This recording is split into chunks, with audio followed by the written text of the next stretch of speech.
말씀 보시겠습니다. 오늘 우리에게 주시는 하나님의 말씀은 출애굽기 4장 1절에서 7절까지의 말씀입니다. 구약성경 출애굽기 4장 1절에서 7절까지의 말씀 다 같이 한 목소리로 함께 봉독하시겠습니다. 모세가 대답하여 이르되 그러나 그들이 나를 믿지 아니하며 내 말을 듣지 아니하고 이르기를 여호와께서 내게 나타나지 아니하셨다 하리이다. 여호와께서 그에게 이르시되 내 손에 있는 것이 무엇이냐? 그가 이르되 지팡이니이다. 여호와께서 이르시되 그것을 땅에 던지라 하시매 곧 땅에 던지니 그것이 뱀이 된지라. 모세가 뱀 앞에서 피하매 여호와께서 모세에게 이르시되 내 손을 내밀어 그 꼬리를 잡으라. 그가 손을 내밀어 그것을 잡으니 그의 손에서 지팡이가 된지라.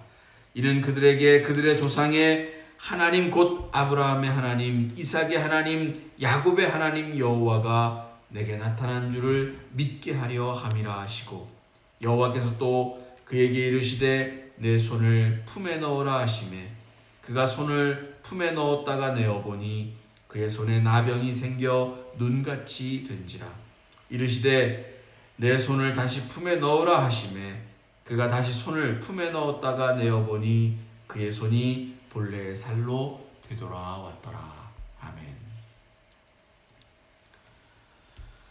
코로나 바이러스로 인해서 온 세계가 혼란스러운 몇 달을 보내고 있습니다.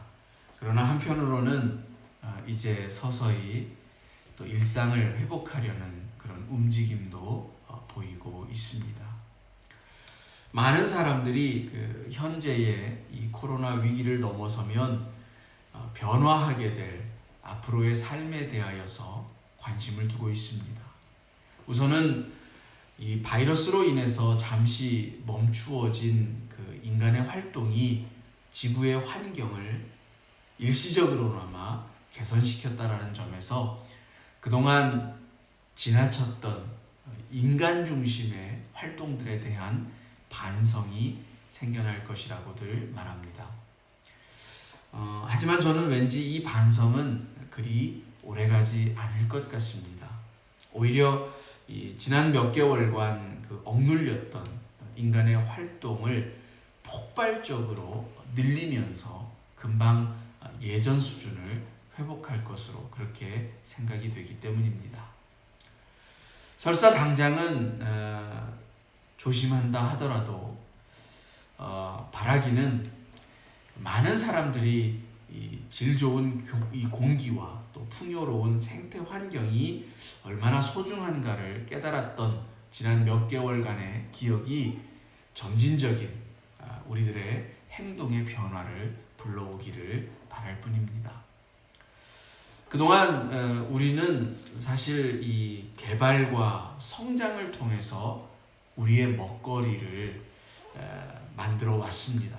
문제는 우리 인간의 욕심이 끝이 없어서 먹고 배부르는 것으로 그치지 않고 그 이상의 엄청난 남는 것들, 다시 말해서 잉여들을 쌓아왔다라는 것입니다. 때문에 공장은 쉼 없이 돌아가야 했습니다. 경제를 성장시킨다라고 하는 것은 더 많이 생산하고 더 많이 소비함으로써 이루어지는 그런 구조를 갖고 있습니다. 실제 전 세계의 생산량을 모두 합하면 인류가 다 쓰고도 남을 지경이 되었지만 그래도 우리는 생산을 멈추지 않았습니다. 정작 세상에는 남아서 쓰레기로 버리는 곳이 있는가 하면 그 쓰레기를 뒤져서라도 먹을거리를 찾는 사람들이 있는 것이 우리의 살아가는 삶의 자리입니다. 이제 우리는 지나친 생산과 소비 중심의 우리의 활동으로부터 탈피해야 할 그런 부분들을 한 번쯤은 생각해 보아야 할 때인 줄로 여겨집니다. 남는 것들을 이제는 나누고 또 분배하는 그러한 정의들을 실현하고자 하는 노력들을 좀 더 지혜롭고 심도 있게 행해야 할 필요를 느낀다는 것입니다. 최근 심각한 문제로 대두되고 있는 석유 가격의 폭락이나 또 너무 많은 생산으로 인해서 가격이 낮아진 농산물 때문에 시장에 파는 것보다 차라리 밭을 갈아 엎어서 다 버리는 것이 더 낫다라는 그런 소식도 심심찮게 들려오는 것을 보면 모자람도 문제가 되지만 남음도 우리 인류의 생존을 위협하는 큰 문제가 된다는 것을 알 수가 있습니다. 우리의 삶에서 남은 것을 가져다가 모자람을 채울 수 있는 그런 환경이 만들어질 수 있다면 분명 하나님의 창조 세계는 더욱 아름답게 유지될 수 있을 것이라고 확신합니다.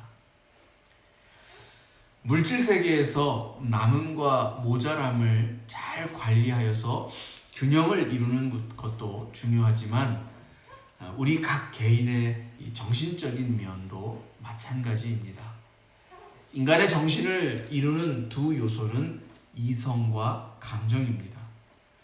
이성이 지나치게 과잉되어진 사람은 매사에 비판적이기가 쉽고 또 감성적으로 메말라서 다가가기 어려운 차가운 인상을 줄 수가 있습니다. 반대로 감정이 과잉되어진 사람은 그 감정에 휘둘려서 판단이 흐려질 수 있고 이로 인해서 실수가 잦을 것입니다. 흔히 풍선 효과라고 하는 것처럼 어느 한쪽을 지나치게 억압하면 다른 한쪽이 과도하게 부풀어 오르게 되고 결국 문제가 되어서 터지고 말 것입니다. 그런데 이 균형을 유지하는 삶을 살기란 쉽지가 않습니다. 여러분 혹시 외줄 타기를 하는 모습을 보신 적이 있습니까? 그 옛날 장터라든지 혹은 서커스 공연이라든지 TV에서건 한 번쯤은 보신 적이 있을 것입니다. 줄을 타는 장인은 줄 위에서 이 균형을 잡기 위해서 장대를 사용하거나 혹은 이 양팔을 벌려 서 있습니다. 근데 가만히 서 있는 것이 아닙니다. 몸이 한쪽으로 기울면 반대쪽으로 힘을 살짝 가하여서 그러나 또한 지나쳐서 다른 그 반대쪽으로 넘어가지 않도록 조심합니다. 즉 균형을 잡는 일은 가만히 있어서 움직이지 않는 것이 아니라 오히려 이리 기우뚱 저리 기우뚱 하는 몸을 일으켜서 가운데로 그 중심을 모으기 위해서 쉴 새 없이 움직이는 것입니다. 우리의 삶이 그와 같습니다. 항상 중심이 잡혀 있는 삶이란 인생들에게는 불가능할지도 모릅니다. 살다 보면 조금씩은 이리저리 치우치기 마련입니다. 문제는 재빠르게 다시금 중심으로 돌아오는 것입니다. 우리 그리스도인들에게 중심은 그리스도요 하나님이십니다. 살다가 때로는 지쳐서 도망치기도 하고 이리저리 방황도 할 수가 있습니다. 그러나 내 안에 중심이 되시는 그리스도에게로 언제든 돌아올 수 있어야 합니다.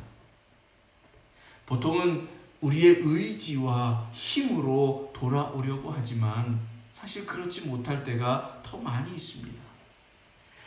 절망의 깊이가 너무 깊어서 누군가 꺼내어 주지 않으면 안 될 때가 있는 것입니다. 넘어진 아이가 아파서 그렇든 혹은 창피해서든 일어나지 못할 때에 곁에 있던 엄마나 아빠가 달려가서 괜찮다라고 안아주면서 안심을 시키고 손을 잡아주면 그 아이는 일어납니다. 우리의 인생이 때로는 실패하고 때로는 낙심하고 때로는 위기 가운데서 넘어져 있을 때에 하나님도 그렇게 하십니다. 우리의 마음에 찾아오셔서 용기와 소망을 주십니다. 우리의 손을 잡아서 일으켜 주십니다. 우리의 다리에 다시금 힘을 주셔서 걷고 뛰게 하십니다. 그런 의미에서 본문에 등장하는 이 모세도 한 번의 실수로 오랜 세월을 실패한 인생으로 살았습니다. 애굽 병사를 때려 죽이고 사막으로 도망쳐서 지금까지 40년을 장인의 양을 치면서 살았습니다. 인간은 누구나 자신의 과거를 돌아볼 때에 후회되는 것이 한두 가지는 있기 마련입니다. 때로는 그런 과거가 발목을 붙잡아서 미래로 나아가지 못하게 만들 때도 있습니다. 하나님은 그런 우리를 부르셔서 앞으로 나아가도록 하십니다. 물론 과거의 잘못을 무조건 덮어주신다라고 오해하지는 말아야 합니다. 모세도 애굽으로 출발하기 전에 하나님의 사자 앞에서 그의 아내인 십보라의 도움을 받아 할례를 행해야 했고 아내로부터 당신은 나의 피난편이라 불리우게 되었습니다. 즉 자신의 죄와 과오를 반성하고 회개하는 이에게만 과거는 과거일 뿐입니다. 스스로를 반성하고 회개하면서도 그 과거에 사로잡혀서 여전히 무거운 마음의 감옥 생활을 하고 있는 이들을 하나님은 자유케 하신다는 것입니다. 사실 우리 모두는 그렇게 죄 가운데 있을 때에 부르심을 받았습니다. 제자들이 그랬고 바울이 그랬습니다. 성경도 증언하기를 우리가 아직 죄인 되었을 때에 부르심을 받았다라고 말씀합니다. 그러므로 죄를 깨닫고 스스로 죄인됨을 아는 자는 이제 그 과거의 사슬을 끊고 다시 태어난 본 어겐의 삶을 시작할 수가 있습니다. 모세는 주저했습니다. 자신의 과거, 즉 애굽 병사를 때려 죽인 살인죄를 지은 죄인으로서의 자신을 타인이 받아줄까 두려웠습니다. 누가 죄인의 말을 들으며 누가 자신의 말을 믿어줄까 의심하였던 것입니다. 자신의 과거 때문에 오히려 사람들이 자기를 헤아려 들까봐 무서웠습니다. 의기소침하고 두려움이 앞서는 가운데 하나님은 그에게 앞으로 나아가라고 명령하십니다. 여전히 자신이 없는 모세가 나는 입이 어눌한 사람인데 어찌 사람들 앞에 나서서 말할 수 있겠느냐며 계속 핑계를 대자 하나님은 말 잘하는 그의 형 아론을 붙여주시겠다라고까지 말씀하십니다.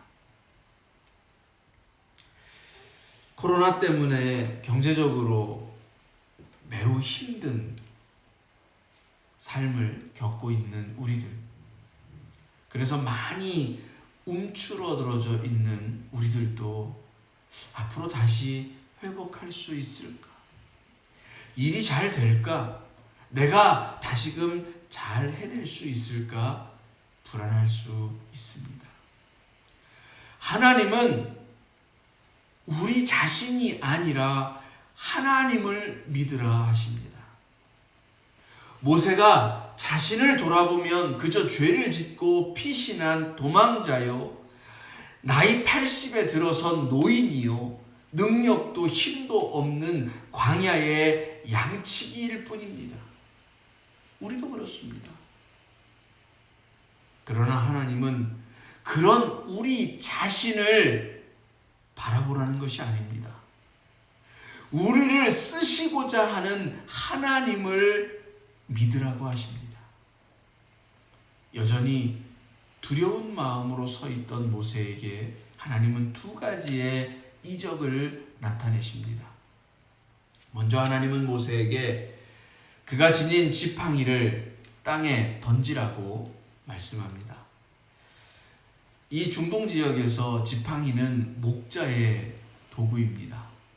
많이 걸어야 하는 목자들 자신을 위한 도구이기도 하고, 양들을 보호하기 위해서 들짐승과 싸우는 무기가 되기도 했고, 덤불에 걸린 양을 끌어낼 때에도 쓰였습니다.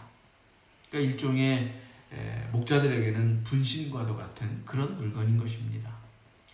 이는 또한 현재 모세의 여건을 말해주는 그런 단초가 됩니다. 즉 애굽 땅에서 2인자로 살았던 그가 낯선 사막의 땅에서 양치기로 살아가고 있었던 것을 단적으로 보여주는 것입니다.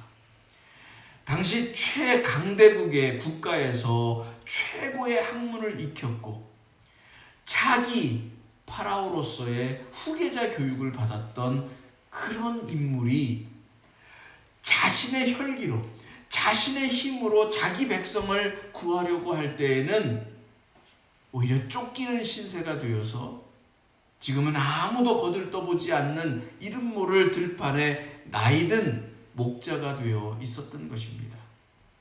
그런 모세를 하나님이 부르시고 지팡이를 던지라 하십니다. 어쩌면 지금까지 모세가 살아왔던 인생은 마치 자기 손에 든 지팡이에 의지하여서 살아왔던 삶이라 할 수 있습니다. 이제 그것을 던지라는 것입니다. 이제는 스스로가 하나님의 지팡이가 되어서 이스라엘 백성들을 인도하는 삶으로 변화될 것이다 라고 하는 것을 보여주는 상징적인 장면인지도 모릅니다. 모세는 지팡이를 땅에 던졌습니다. 그러자 지팡이가 뱀으로 변하였습니다. 지금까지 자기와 양들을 지켜주었던 지팡이가 갑자기 자기를 공격하려는 무서운 사막의 불뱀이 되었습니다. 한 방만 물려도 그 자리에서 즉사할 수도 있습니다. 성경은 하나님의 뜻을 따라 살고자 하는 사람들을 해하려 드는 모든 요소들, 혹은 사탄을 뱀으로 묘사합니다. 그와 관련하여서 여기 뱀을 성경학자들은 이스라엘 백성들을 억압하였던 저 애굽을 상징하는 것이라고 해석을 합니다. 우리가 하나님을 믿고 순종하는 삶을 산다고 해서 고난이 없다고 생각해서는 안 됩니다. 오히려 그런 우리를 더욱 강하고 집요하게 공격하는 것이 바로 사단입니다. 사단은 그 공격하는 대상이 이미 하나님을 떠난 사람들이 아닙니다.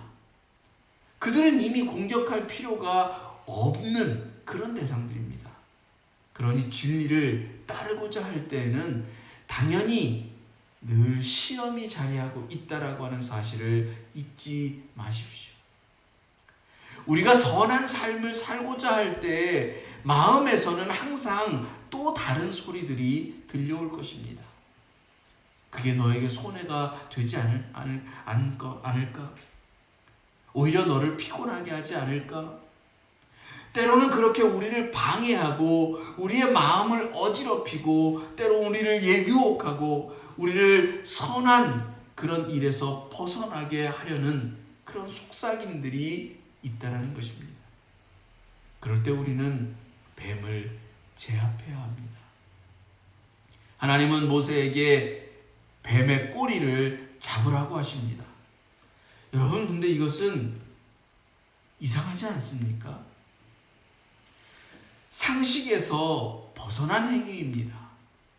여러분, 뱀을 잡을 때는 어디를 잡아야 합니까? 당연히 머리를 잡아야 합니다. 꼬리를 잡으면 뱀을 제압하기는커녕 오히려 뱀에게 물리기가 쉽습니다. 그래서 이 주님이 다시 오셔서 최후 승리를 선포하실 때에 그 뱀의 머리를 밟으실 것이다 라고 하지 않았습니까? 그런데 지금 꼬리를 잡으라니요. 여러분 이상하지 않습니까? 그런데 더 이상한 일이 있습니다.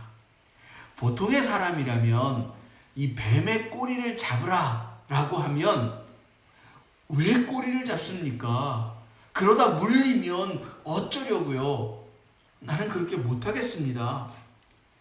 그렇게 항의를 하거나 물음을 던질 텐데 처음에 이 뱀을 보고 놀라 피하려 했던 모세가 이번에는 아무 말도 없이 즉각 손을 내밀어서 뱀의 꼬리를 잡습니다. 변화의 매우 상징적인 그런 장면이라고 볼 수 있습니다. 이는 말씀하시는 이에 대한 신뢰에서 비롯되는 행위입니다.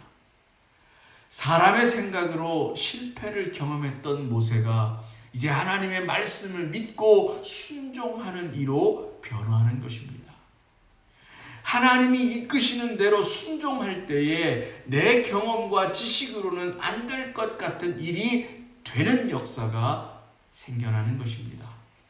뱀의 꼬리를 잡자 다시 목자의 지팡이로 변하였습니다.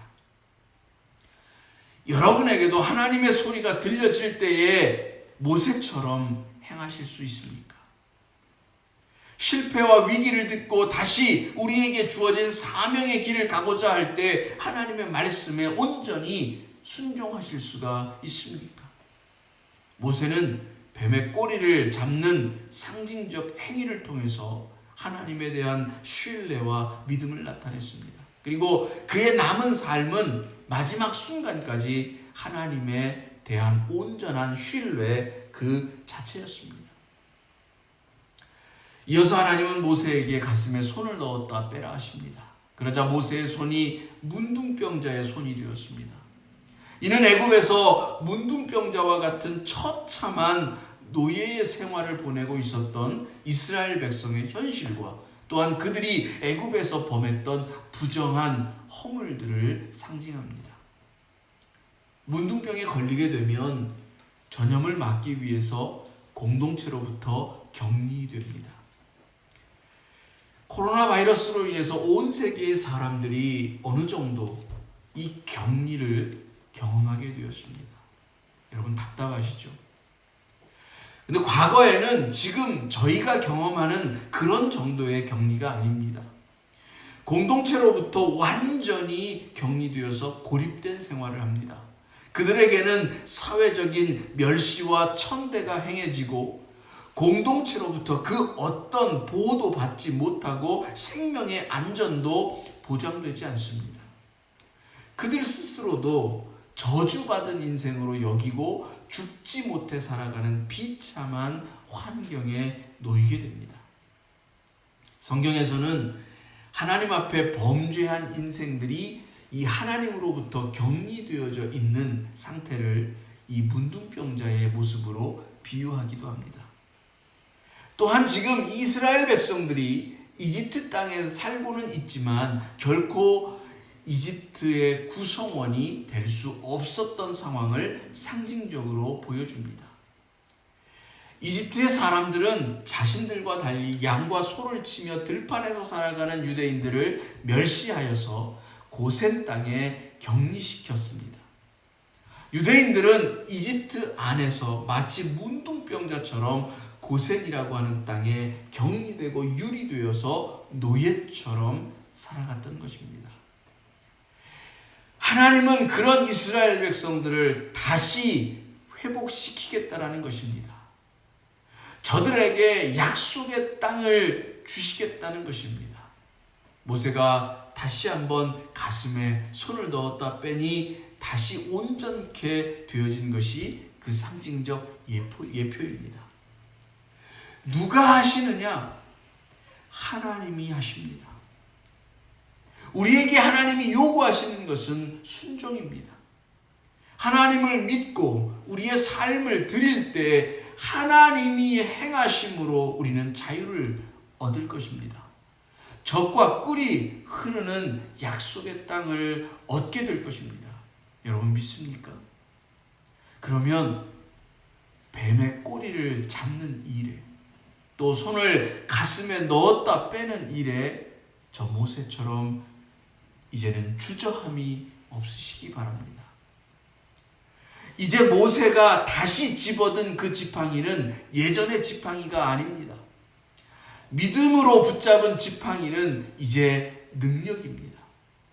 그것은 모세에게서 나오는 것이 아닌 하나님에게서 나오는 것입니다. 모세의 손도 예전의 손이 아닙니다. 그의 손을 펼칠 때 적들은 물러나고 승리의 영광이 나타나게 될 것입니다. 그의 손이 하나님과 함께하기 때문입니다. 여러분, 우리에게도 하나님에 대한 믿음이 있을 때, 그리고 그 믿음에 따른 순종함이 있을 때, 우리의 지팡이와 손은 그 전에 내가 내 스스로 지녔던 지팡이와 손과는 확실히 다른 능력의 도구가 될 것입니다.